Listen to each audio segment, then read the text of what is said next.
On utilise tout un tas de mots au quotidien, notamment des adjectifs, mais on ne sait pas toujours d'où ça provient. Et personnellement, l'étymologie des mots, je trouve ça fascinant, et quelle que soit la langue, ça me fait toujours prendre conscience d'à quel point elle est riche.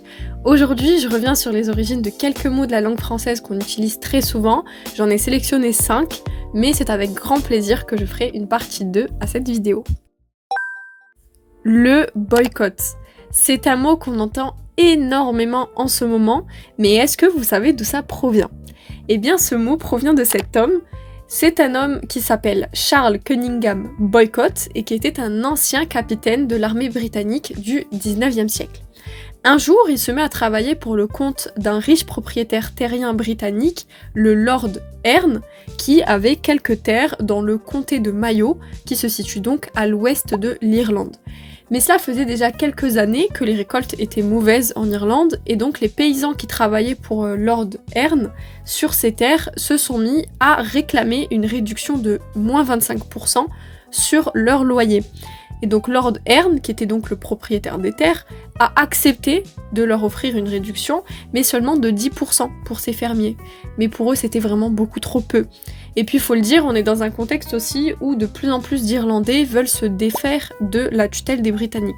Du coup, Lord Erne, il n'est pas du tout d'accord, et il envoie donc celui qui administrait ces terres, à savoir Charles Cunningham Boycott, et il l'a missionné d'aller expulser tous les fermiers qui n'étaient pas contents, et donc globalement tous ceux qui refusaient de payer.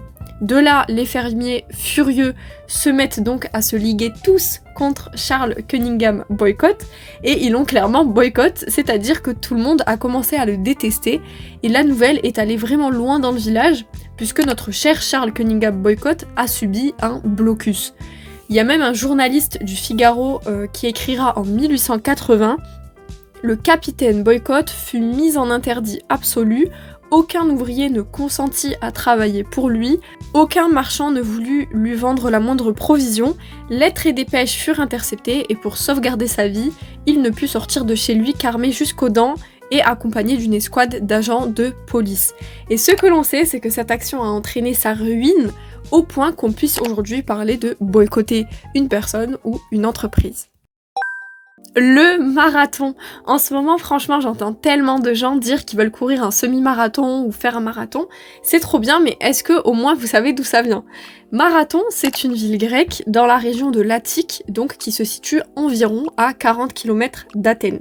On est en 490 avant notre ère, et un jour, à Marathon, une bataille a eu lieu entre les Grecs et les Perses.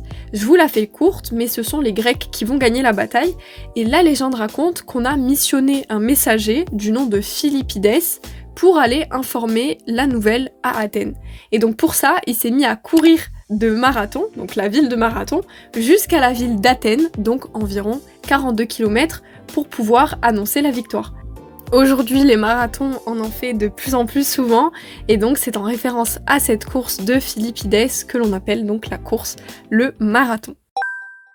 Draconien. On utilise cet adjectif pour dire qu'une chose est appliquée avec une forte sévérité, avec fermeté, et vous l'avez forcément utilisé pour dire que vous faites un régime draconien, ou que telle punition est draconienne, car vous l'avez jugé trop sévère. Eh bien, sachez que cet adjectif fait référence à Dracon, qui était un législateur athénien du 7e siècle avant notre ère. À cette période, la ville d'Athènes cherche à codifier son droit de façon à éliminer les procédures arbitraires et à réguler les lois qui régissent la cité. Dans ce contexte, on fait appel à plusieurs législateurs comme Solon, comme Lycurgue ou encore Dracon. On connaît pas énormément de choses sur lui, mais on sait qu'il a révolutionné le droit athénien avec 2 innovations flagrantes. Premièrement, Dracon a mis en place des sévères lois sur les crimes et il a fait la distinction entre l'homicide volontaire et l'homicide involontaire. En gros, il définit des cas précis dans lesquels le meurtre est permis. Mais il a aussi mis en place bien d'autres lois rigoureuses, par exemple, le moindre vol était puni de mort.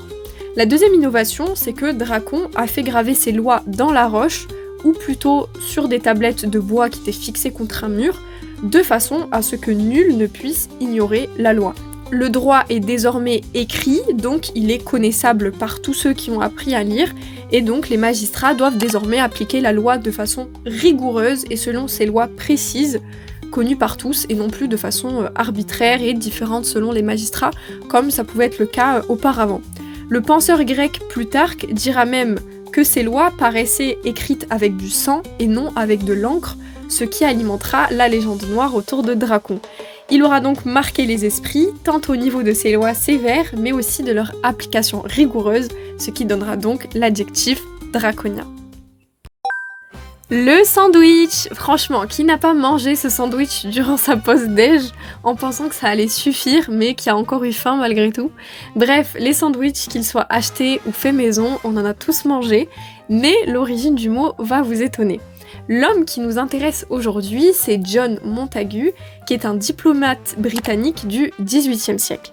John Montagu, il est 4e comte d'une petite ville du nom de Sandwich, en Angleterre, et donc la légende raconte que Monsieur Montagu adorait jouer aux cartes, et un jour, en 1792, tandis qu'il était pris dans une partie de cartes interminable, un serveur est venu lui apporter 2 tranches de pain avec un petit peu de viande froide au milieu et une tranche de fromage.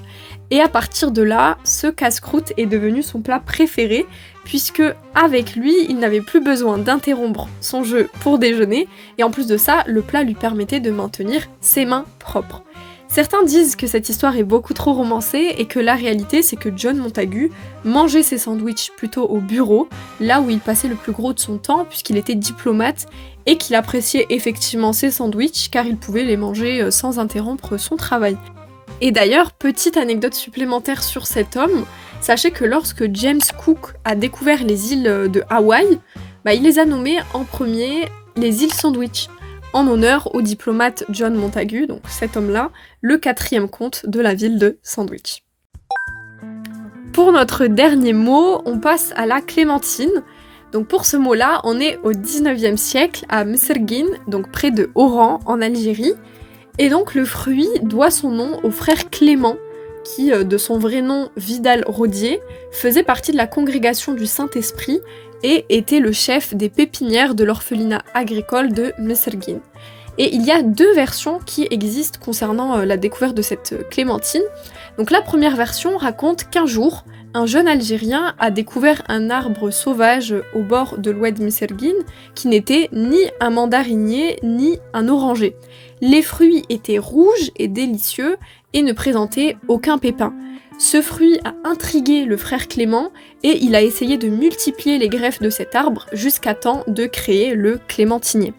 Et la deuxième version de cette histoire raconte qu'un jour c'est le frère Clément en personne qui aurait obtenu la clémentine en mettant en place un processus de fécondation croisée. Donc en gros, un jour, il aurait observé une abeille butinant entre un bigaradier et un mandarinier, et il aurait décidé d'attacher un ruban à la fleur de mandarinier, et c'est comme ça qu'il a pu récolter plus tard le fruit de la clémentine. Une chose est sûre, quelle que soit la version de l'histoire, le mot clémentine fait directement référence au frère Clément. Voilà, c'est tout pour aujourd'hui, j'ai voulu rester sur un format court pour pas que la vidéo soit trop lourde, mais dites-moi en commentaire si vous avez appris quelque chose, et moi personnellement je serais ravie de faire d'autres vidéos de ce type, puisque premier degré ça m'intéresse énormément l'étymologie des mots, donc je serais ravie de vous en faire une partie 2, voire 3, voire 4, si ça vous plaît. Et comme d'habitude, prenez soin de vous, et moi je vous dis à très bientôt pour la prochaine vidéo.